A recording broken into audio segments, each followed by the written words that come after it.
The first thing I saw when the moving truck pulled away was her, marching across the street with the determination of a general surveying a battlefield. Patricia Brennan, president of the Maple Ridge HOA. Her clipboard bounced against her hip, and she was already shaking her head before she reached my driveway. "I need to document your moving vehicle," she announced without so much as a hello. The truck was parked here for 47 minutes. Our bylaws clearly state commercial vehicles cannot remain on residential property for more than 30 minutes. This was my introduction to my new neighborhood. My name is David Fletcher. I had just purchased this 4-bedroom colonial after selling my property management company, looking forward to a quieter life. What I didn't expect was to become public enemy number one.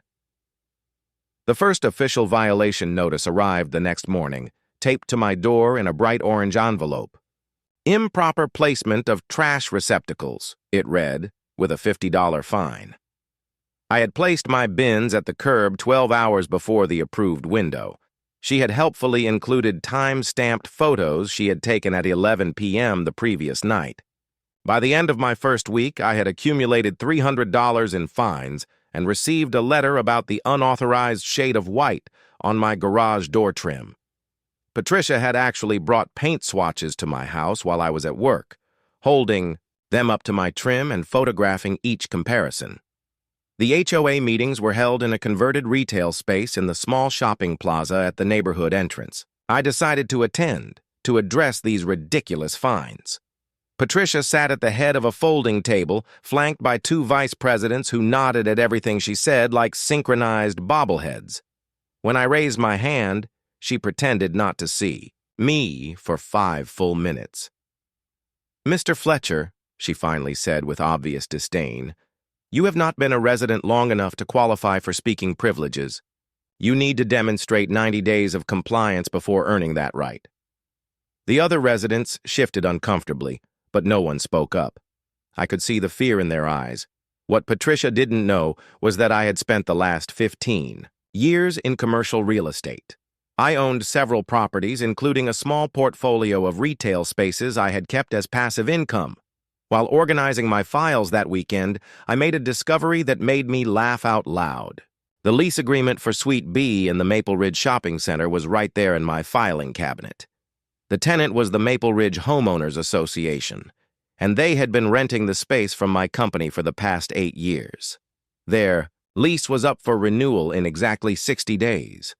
Patricia Brennan's signature was right there at the bottom of every renewal form.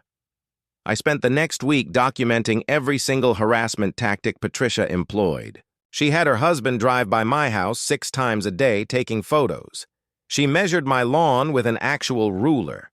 She even called the city to report my home office might be violating zoning laws. The following Tuesday, I arrived at the HOA meeting, early. I watched Patricia unlock the door to my office space, turn on the lights, and prepare for another evening of wielding her tiny amount of power. What she didn't notice was the certified letter I had taped to the door 30 minutes before the meeting. The meeting started with Patricia announcing new violations she had discovered. She was in the middle of proposing a new rule about mailbox decorations when her husband walked in late, holding the envelope I had left. He whispered something in her ear, and her face went from confused to pale to bright red. She stood up so fast her chair fell backward with a crash. "This is illegal!" she shrieked, waving the paper in the air. "You cannot do this to us. We are the Homeowners Association. We have rights." I stood up calmly. "Actually, Patricia, as the owner of Summit Property Holdings, I absolutely can choose not to renew your lease. The 60-day notice I've provided exceeds the requirements stated in our agreement, unless, of course, you'd like to discuss new terms." The room erupted in confused murmurs. Patricia's vice presidents looked at each other in panic. Someone asked what was going on, and I was happy to explain. "Your HOA president has been harassing me since the day I moved in. What she didn't know is that I own the building where your HOA office is located. The same office you're sitting in right now." Patricia tried to regain control, but her voice cracked. "This is extortion. This is blackmail. I'll sue you." I pulled out my phone. "Actually, Patricia, I have evidence of you taking photos of my property at 11 p.m., measuring my grass with a ruler, and filing false reports with the city. That sounds more like harassment to me, but I'm willing to forget all of that if you'd like to negotiate a new lease at, let's say, triple the current rate." The room went silent. Patricia's face had turned an alarming shade of purple. "Triple?" she whispered, like the word physically hurt her. "That's $30,000 a year for this tiny office." I shrugged and suggested she could always find a new location, though we both knew there were no other commercial spaces within 5 miles. What happened next was better than I could have imagined. A quiet woman named Janet stood up. I moved to call an emergency vote of no confidence in our current HOA president. The motion was seconded immediately by 4 different people. Patricia screamed that they couldn't do this, that she had built this HOA from nothing. The vote was held right there. 23 residents voted to remove her from the board. Only her husband and her 2 vice presidents voted to keep her. The look on her face was priceless. She stood there, frozen, as Janet was nominated and elected as the new president. As the new president, Janet's first action was to void all the fines Patricia had issued in the last 30 days.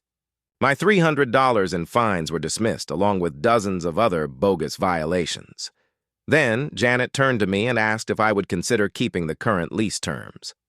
Patricia couldn't contain herself.